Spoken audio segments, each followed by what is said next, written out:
The D, man. Yeah, shout out my nigga from D's Media, you feel me?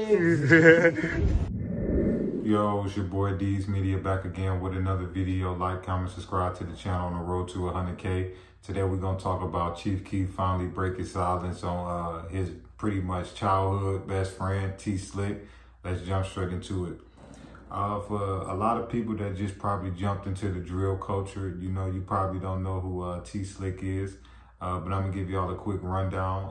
TSlick, man, pretty much been around since the beginning. From what I was told that, you know, he grew up in the Calumet building, you know, cool with Lamb Ryan, cool with Front Street, cool with Old Block, cool with pretty much all the BDs. You know, in 2012, you know, he was arrested for pretty much what everybody is saying for pretty much protecting Chief Keef. You know, pretty much he went away, man, for 10 years. He got released December of 2020. And pretty much, you know, ever since then, you know, this guy didn't hit the ground running. You know, he's been doing interviews, you know, he's been getting back, you know, because a lot of people wanted to know his story, you know. Pretty much, though, in May, he was sitting in a parked car in Peoria, Illinois. And pretty much, man, unfortunately, you know, he lost his life that night. Like I say, Chief Keef never spoke on it. He did say rest in peace. But Chief Keef pretty much had a heartfelt message, and he pretty much let everybody know, like, you know, he gonna live through him. And, you know, he was just about to finish up his parole and move to California with Chief Keef, and he pretty much was gonna put him in position, you know. We gotta think, you know, he did 10 years for Chief Keef, you know. He said that Chief Keef was the main one that been holding him down his whole 10-year bid, you know. By him not really being able to leave the state of Illinois, you know, by him being still on parole, you know, he couldn't really get to Chief Keef in California, and Keef don't come to Illinois, you know. So after he was going to finish that parole, Keef said he was about to set him up in position right, you know. You got to think this is childhood friend, you know, that did 10 years for him, you know, put his life on the line, you know, and did 10 years. If it wasn't for him putting his life on the line, who's to say Chief Keef will even still be here or had a famous rock career, you know? But everybody got to play their part. And as you can see, TSlick played his part to the T, you know? That's why everybody love him. You know, TSlick, you can tell he wasn't one of those type of guys that, you know, that do too much, want the fame, want the clout, want all of that. He played his part, you know? He did his time, man, and he kept it solid, man. And that's why a lot of the BDs love him. So when, you know, when he unfortunately lost his life, man, a lot of the BDs, it hit home, you know.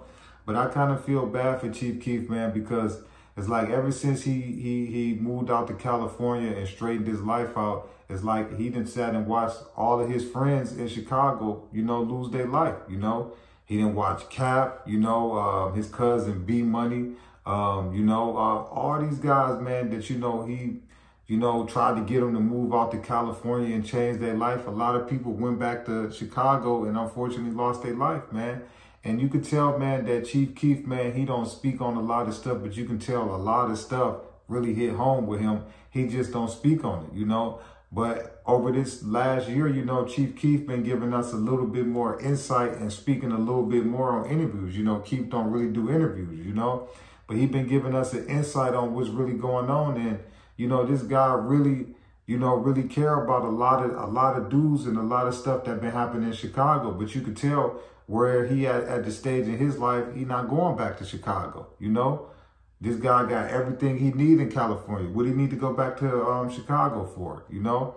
But I'm proud of Keef, man, because I feel like out of everybody, man, Chief Keef, man, he grew up. You know, he came into this fame and millions of dollars at 16, 17, you know, and he got into a lot of trouble earlier in his career, you know, with running in and out of in and out of trouble being in Chicago. But it's like ever since he moved to California, you know, this guy's grown up, man. And now he got businesses, he got a record label, you know, he could put a lot of guys in position. And you could tell that TSlick was one of the guys that he couldn't wait to get off parole, you know. If anybody go listen to this live, that's all, you know, he kept saying. It's like, man, folks was just about to finish parole and move to Cali, and I was about to put him in position. Like, you could tell, man, you know, TSlick, man, losing TSlick really hit Keef hard, man, you know. And unfortunately, you know, that's the sad part about the streets, man, you know. It's a lot of jealous and envy. You know, that guy just got out from doing 10 years, you know, was apparently about to do a show the next day before his first show before he lost his life. You know, it's just sad, man, you know. But that's why I try to say, man, that the streets ain't where it's at no more. There's no loyalty, there's no love. People are snaking people out. We live in 2024 where everybody think it's cool to backdoor somebody. You know, it's just no loyalty no more. The best thing for you to do, man, is to take care of yourself and take care of your immediate family and your loved ones, man, and stay out the way. Because you got some guys out here, man, to where they wake up and it ain't about making no money, bettering their life or bettering their mom's situation or nothing. It's about just waking up and causing pure destruction, you know? And like I say, man, I send my condolences out to TSlick and his family. Like I say, man, it's a sad situation. You know, like I say, this guy just got out from doing 10 years, 2 years ago. And I feel like ever since he's been out, he just been trying to get to the money, man. And I could respect that. You know, he ain't been dissing ops or none of that. Like, he's been really getting to his money. You know, he been releasing music, you know, keeping $10,000, $15,000 in his pocket, you know, got jewelry on, you know. I was proud of TSlick, man, and finally hearing this story when he finally got out, because I've been heard about him, you know what I'm saying?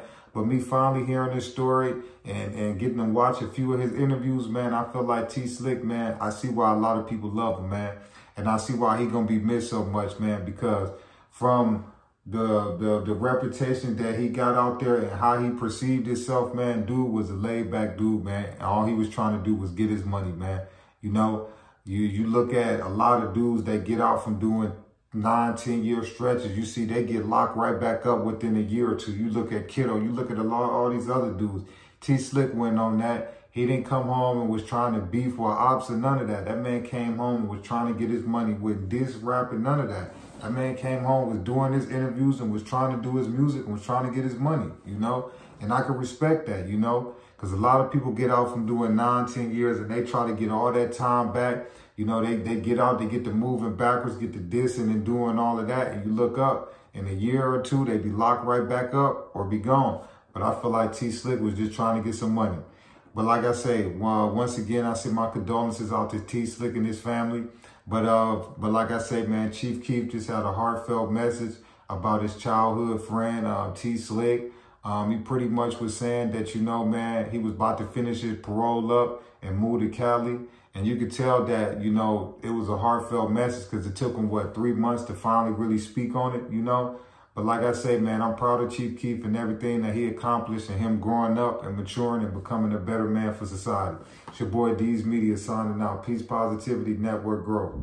The D, man. Yeah, shout out my nigga from D's Media, you feel me?